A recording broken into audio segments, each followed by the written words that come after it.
Listen, people, I'm not going to waste your time. No intro, no fancy stuff, no nothing. We are going right to the point. This is my player ratings and talking point after that horrible game. Yes, horrible. The first half, we did pretty good. We created chances. We didn't score. It sounds like a broken record right now because I repeat the same thing over and over every single game. Absolutely crap in the second half, just like under Pochettino. This manager is changing everything that we used to praise him for. He used to be very good. He used to find the balance. He used to make subs on time. He used to do good things that you are like, oh my goodness, this guy is not stubborn. But now, no. He just refused to do the right thing. But I'm not going to blame everything on one person, one player or one manager. But Enzo Maresca is going to get, I'm going to give him 2 out of 10. I wanted to give him even 4 or 5 out of 10, but the subs. Can anybody explain to me why you're bringing somebody only 10 minutes to go? Because it takes minimum 10 minutes to warm up on the pitch. And other players were very, very poor, like Nicholas Jackson. He played for 98 minutes. Cole Palmer, the same. But you have some quality players on the bench that can replace them. And where is Guiu? Guiu offers you something, a different profile. Guiu wasn't even on the bench. So, brother is going to get 2 out of 10. And let's go to Robert Sanchez. I'm going to give him also 2 out of 10. I'm being very generous today. This brother, man, I don't know what to say. Made some good saves here and there. But when we needed him the most, he was missing. And he passes the ball so many times to the wrong players or put our players under pressure. Remember few games ago, I was praising him how he started kicking long and not taking risks. No, today it was he had that charity FC mode on. So absolutely crap. Even the second goal for Bournemouth, I think he could have done better. Instead of, backing off or laying down, you could have jumped a little bit, right? You are a tall guy. You could have reached it. If it was Kepa Arrizabalaga because he's short, I can understand. 2 out of 10, man. Who else? Marco Correa, I'm going to give him 5 out of 10. We didn't win today, so don't tell me why you're not giving him 10 out of 10 or whatever. He was good. Yeah, he was good. He was all over the place. And I think it was a penalty. It wasn't given. I think he got a penalty against Southampton because somebody pulled his hair. Today, they refused to give it. Against Tottenham Hotspurs a couple of seasons ago, they refused to give it. So it is what it is. It was a clear red card, but I'm not going to talk about the red card today. Kukurea was good, but he need also help. He was all over the place, helping in the defense, in the midfield, everywhere. Our defenders today, I think Romeo Lavia really saved us. When he came off, we were in big trouble. And he couldn't keep to protect Enzo Fernandez and protect everybody else. So he was running like a headless chicken.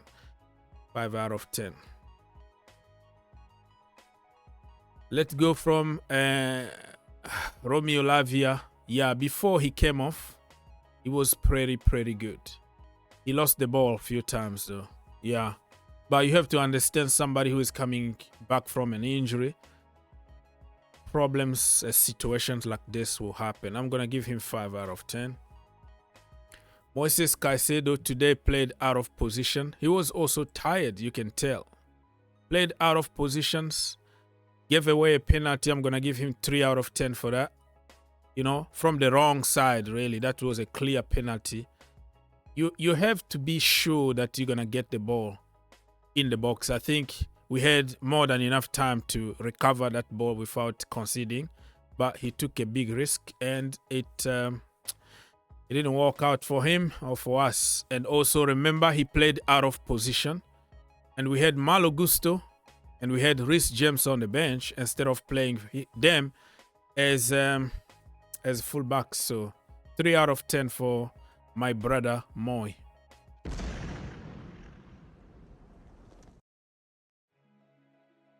Anyways, my people. So let's go and give Enzo Fernandez 4 out of 10 today. Enzo need to do much better in terms of defensive work, because when Lavia was off, we didn't have any defense. Yeah, we know that we are using him more in advanced position, but you're still a midfielder. You still need to do your defensive work. And also, a lot of his crosses today didn't work.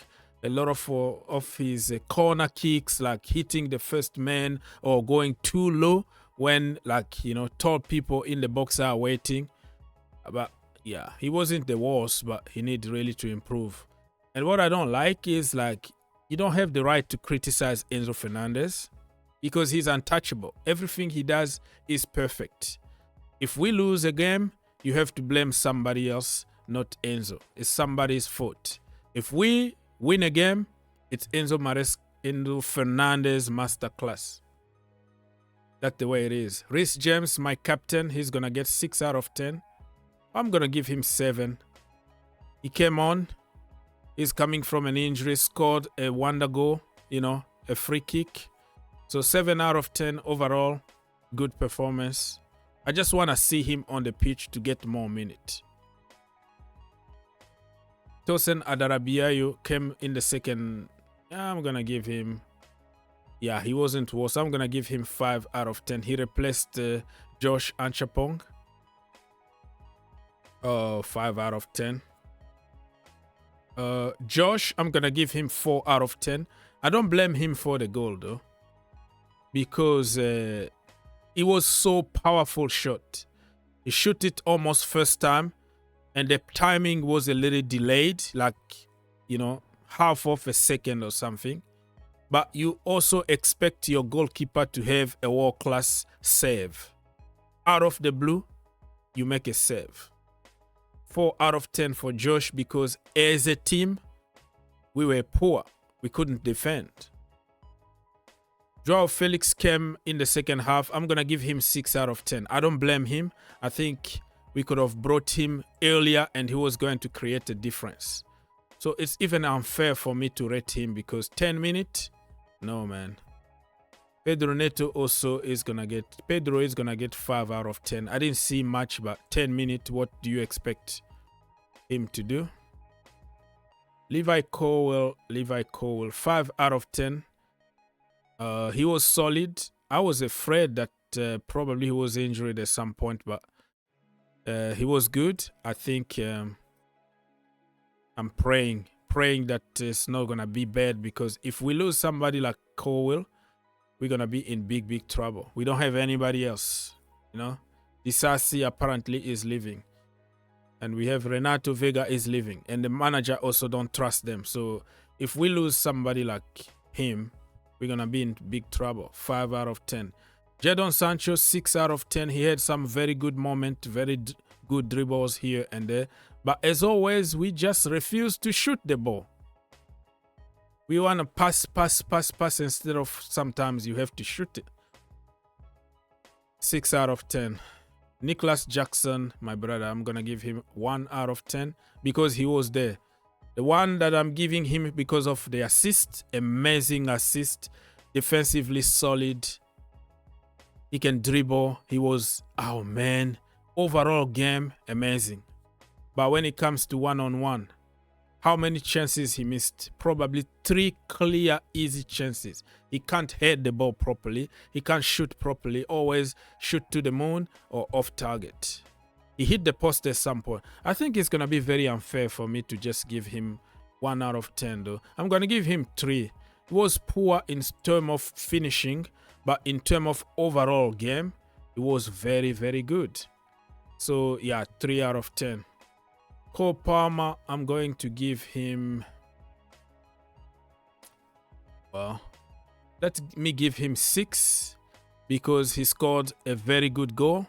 In the second half, he went missing, and you can't blame him for not doing anything because the manager didn't help. The manager could have taken him out. I understand sometimes you don't take your best player out because you wish and hope that he can score out of the blue, but it didn't happen. It hasn't happened for a long period of time. The manager needs to learn how to make changes on time and not always based on names. Nicholas Jackson or Cole Palmer, they can be replaced. 6 out of 10. Noni Madueke, 4 out of 10. I didn't see much today. He put some very, very good balls in the box. Nicholas Jackson wasted it, and also Cole Palmer wasted it. But himself also, at some point, he tried to shoot, it's off target. He tried to pass the ball, it's to the opposition, or our players don't know how to score. So it's a confusing one, Mr. Noni Madueke, man. I'm a big fan of Noni Madueke, but you have to tell the truth. Nobody in that final third in our attack today can come and say that he did good. You know, a little bit of credit to Cole Palmer and Reece James for the free kick, but the rest, I don't know, man. So where we go from here, I don't want to even know, but we are in danger of not qualifying for the Champions League next season. We dropped 2 points today. This is a loss. Nobody's going to convince me and tell me, oh, it's not a loss, we didn't lose. No, it's a loss. 2 points dropped. City dropped point. I don't know, by the time of recording, it was 1-1 between Nottingham Forest and Liverpool. I have to double check. But we don't take advantage of anything. Big teams are dropping points. We don't take advantage of it. The next thing you know is City catch up with Chelsea, Brighton, Bournemouth, and all those teams. So this is a critical moment for Chelsea. We have to make decisions right now. Chelsea need to go on the market, get some players, especially defenders. Get Mark Gay, get Trevor Chalobah as soon as possible. Pay whatever money they want. Pay because it's worth it. Our top 4 position need to be secured. And if you go get me Osimhen, you go get me Isak, you go get me Dilap in January, I'll be happy. I would like to give also a chance to Mark Gio, but because the manager doesn't trust him, and if he trusted somebody that will come and score a goal for Chelsea, let's go for it in January. I don't want to hear anymore about we have to wait, because this is an obligation for us to finish top 4. I'm done, man. I'm done.